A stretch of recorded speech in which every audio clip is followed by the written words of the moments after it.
اس party میں ذمہ داری دینی ہوگی، تب جا کے دیکھیں 22 سال کی 23 سال کی سٹرگل کے بعد خان صاحب وزیر اعظم پاکستان بنے ہیں، ٹھیک ہے؟ تو خان صاحب وہ سارے لوگ جو اس سٹرگل میں شامل ہوئے وہ 22-23 سال پرانے نہیں ہیں، وہ خان صاحب اکیلے چلے تھے، جانب منزل ساتھی ملتے گئے، کارواں بنتا گیا، مختلف پارٹیوں سے لوگ آئے، مختلف جماعتوں سے لوگ آئے جنہوں نے خان صاحب کے ویژن کو سمجھا،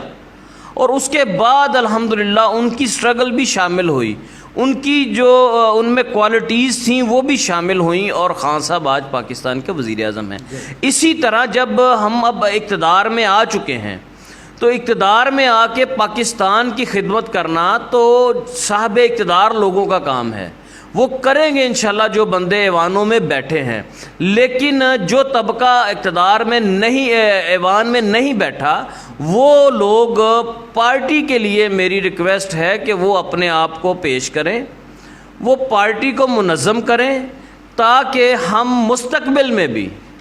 ایک ایسا رول ماڈل بن سکیں کہ پاکستان تحریک انصاف کا شمار پاکستان کی منظم ترین جماعتوں میں ہو۔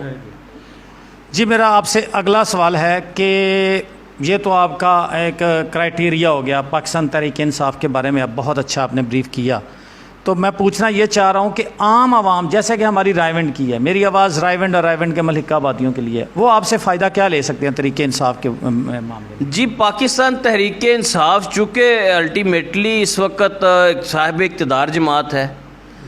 ہم 24/7 عوام میں موجود ہیں، اور میں تو بالکل جو ہے وہ 24 گھنٹے عوام میں رہنے والا بندہ ہوں، پیدل چل کے گلی محلوں میں جو ہے نا وہ لوگوں تک، لوگوں کی خوشیوں غمیوں میں شامل ہونے والا بندہ ہوں، ٹھیک ہے؟ ہم نے تو اپنے دروازے اپنی قیادت کی سرپرستی میں کھولے ہوئے ہیں، دیگر مصروفیات کے علاوہ ہر اتوار کو ہمارے جو ٹاؤن کے پریزیڈنٹ ہیں رانا جاوید عمر صاحب، وہ سلطان کے اپنے ڈیرے میں بیٹھتے ہیں، ان کی کھلی آواز ہے کہ نہ صرف سلطان کے یا مانگا منڈی یا ان کی جو ان کا جو حلقہ ہے اس کے لوگ نہیں، بلکہ پورے علامہ اقبال ٹاؤن کے لوگ،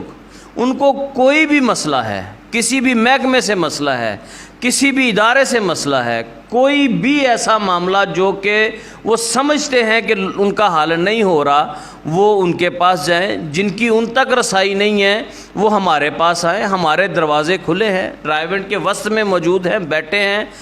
ٹیلی فون نمبر ہمارے جو ہے نا وہ سوشل میڈیا پہ موجود ہیں، کوئی بندہ یہ نہیں کہہ سکتا کہ ہم نے ندیم سندھو کو کال کی ہے اور اس نے ہماری کال نہیں سنی، یا کوئی بندہ یہ نہیں کہہ سکتا کہ ہم اپنے کام کے لیے گئے ہیں تو اس نے ترخواہ دی ہے، نہیں، ہم انشاءاللہ نیک نیتی سے اپنی پارٹی لیڈرشپ کی قیادت میں، ملک اسد صاحب کی قیادت میں، رانا جاوید عمر صاحب کی قیادت میں انشاءاللہ 24/7 اویلیبل ہیں۔ میں آپ کی وساطت سے آپ کو پہلے تو میں اس بات کی سٹارٹ میں مبارکباد دینی چاہیے تھی، لیکن میں ابھی مبارکباد دے رہا ہوں کہ یہ جو آپ نے کام شروع کیا ہے، اصل جہاد یہ ہے کہ آپ ایک سوشل میڈیا پیج کے ذریعے رائے ونڈ کے ٹیلنٹ کو ڈھونڈ رہے ہیں، جو کہ یہ بالکل جو ہے وہ ناگزیر تھا، آپ ایک بہت اچھا کام کر رہے ہیں۔ آپ کی وساطت سے میں پورے رائے ونڈ کے پورے حلقے کے، اپنے N136 کے PP 172 کے لوگوں کو یہ اعلان کر رہا ہوں کہ آپ کو کسی بھی محکمے سے کوئی شکایت ہے، آپ کا کوئی بھی کام ایسا جو آپ سمجھتے ہیں کہ نہیں ہو رہا، کوئی محکمہ آپ کی بات نہیں سن رہا، تو انشاءاللہ آپ ہمارے پاس آئیں، ہم آپ کی خدمت کے لیے حاضر ہیں۔ جی ایک اور آپ کو زحمت دینی ہے کہ آپ اپنا موبائل نمبر بھی ذرا یہاں وائرل کر دیں تاکہ لوگوں کو آپ تک رسائی آسانی ہو جائے۔ 030564838786۔ تھینک یو جی۔ اب آپ سے میرا ایک لاسٹ کویشچن ہے، وہ ہے ٹائیگر فورس کے حوالے سے، چونکہ آپ میڈیا فوکل پرسن ہیں ٹائیگر فورس کے، تو ٹائیگر فورس کس طرح کام کر رہی ہے، ٹائیگر فورس سے ہماری عوام کو کیا فائدہ ہو رہا ہے، اور ٹائیگر فورس کے حوالے سے آپ کیا پیغام دینا چاہتے ہیں؟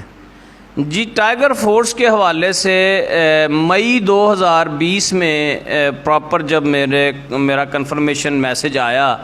تو ہم نے باقاعدہ جوائننگ کی. اس کے بعد 2 جون 2020 کو میرا ڈپٹی کمشنر آفس سے نوٹیفیکیشن جاری ہوا میڈیا فوکل پرسن کا. الحمدللہ اس دن سے لے کے آج کے دن تک بہترین ٹیم کے ساتھ ہم کام کر رہے ہیں. ہم نے لاک ڈاؤن کے دنوں میں پولیس کی مدد سے، اسسٹنٹ کمشنر کی مدد سے ہم نے رائے ونڈ میں SOPs پر عمل درآمد کروایا. اور رائے ونڈ کی پبلک اس چیز کی گواہ ہے کہ ہم نے جن دنوں میں لاک ڈاؤن کی جو سیٹرڈے میرا خیال ہے جب چھٹی تھی، سیٹرڈے سنڈے چھٹی تھی، تو ہم نے 6 کلومیٹر پیدل چل کے رائے ونڈ میں SOPs پر عمل درآمد کروایا. ہم نے ڈے ٹائم پہ بازاروں میں وزٹ کیا. اب جب لاک ڈاؤن ختم ہو چکا ہے، کرونا اپنا آخری سانسیں لے رہا ہے، تو وزیر اعظم پاکستان اور مشیر برائے امور نوجوان جناب عثمان ڈار صاحب نے کی ذمہ داری خان صاحب نے لگائی ہوئی ہے. انہوں نے اب ٹائیگر فورس کے ذمے پرائز کنٹرول، ابھی اسکول ریسنٹ کھلے ہیں وہاں پہ SOPs کو چیک اپ رکھنا، بازاروں میں ریٹ لسٹ کے حوالے سے، ذخیرہ اندوزی کے حوالے سے جتنے بھی امور ہیں الحمدللہ ہماری ٹیمیں اپنی تحصیل میں کام کر رہی ہیں. رائے ونڈ میں، مانگا منڈی میں، اڈا پلاٹ میں، ارائیاں میں، بابلیانہ میں اور دیگر جتنے بھی دیہی علاقے ہیں وہاں پہ ہمارے ٹائیگرز موجود ہیں جو والنٹیریئر بغیر کسی لالچ کے کام کر رہے ہیں. اس دوران کچھ شر پسند عناصر نے ٹائیگر فورس کو بدنام کرنے کی کوشش کی اپنی ذاتی تھوڑی بہت رنجش کی وجہ سے، لیکن الحمدللہ میں آپ کی وساطت سے یہ بات برملا کہنا چاہتا ہوں کہ الزامات لگانا بہت آسان ہے، آپ پروو کریں. فورس الحمدللہ تمام ہرڈلز کے باوجود بھی اپنا کام کر رہی ہے، کرتی رہے گی، کیونکہ یہ اس میں نہ تو ہمیں کوئی ایسا لالچ ہے کہ جی ہمیں کوئی سیلریاں ملنی ہیں، نہ ہی کچھ اور ذہنوں میں ہے. یہ نوجوان ہیں، انہوں نے والنٹیریئر وزیر اعظم پاکستان عمران خان صاحب کی آواز پہ لبیک کہا ہے. ہمیں کچھ سرکاری سطح پہ بھی رکاوٹیں آئیں، ہمارے کچھ مقامی سرکاری آفیسرز نے اپنی پسند اور ناپسند کو مد نظر رکھتے ہوئے کچھ لوگوں کو ڈسہارٹ کرنے کی کوشش کی. لیکن میں آپ کی وساطت سے ان نوجوانوں کو یہ کہنا چاہتا ہوں کہ آپ کسی بھی مقامی آفیسر کے ماتحت نہیں ہیں، آپ وزیر اعظم پاکستان کے لیے کام کرنے کے لیے آئے ہیں، آپ نے خدمت انسانیت کے لیے کام کرنا ہے. آپ اپنا کام کرتے رہیں اپنے پاکستان کے لیے اور انسانیت کے لیے. بہت شکریہ جناب ندیم اشرف سندھو صاحب، آپ نے الحمدللہ بہت پیارے پیغامات بھی دیے، تو سب دوستوں کو انشاءاللہ اس سے استفادہ ہوگا، رائے ونڈ اور رائے ونڈ کی ملکہ آبادیوں کو. شکریہ، اللہ حافظ.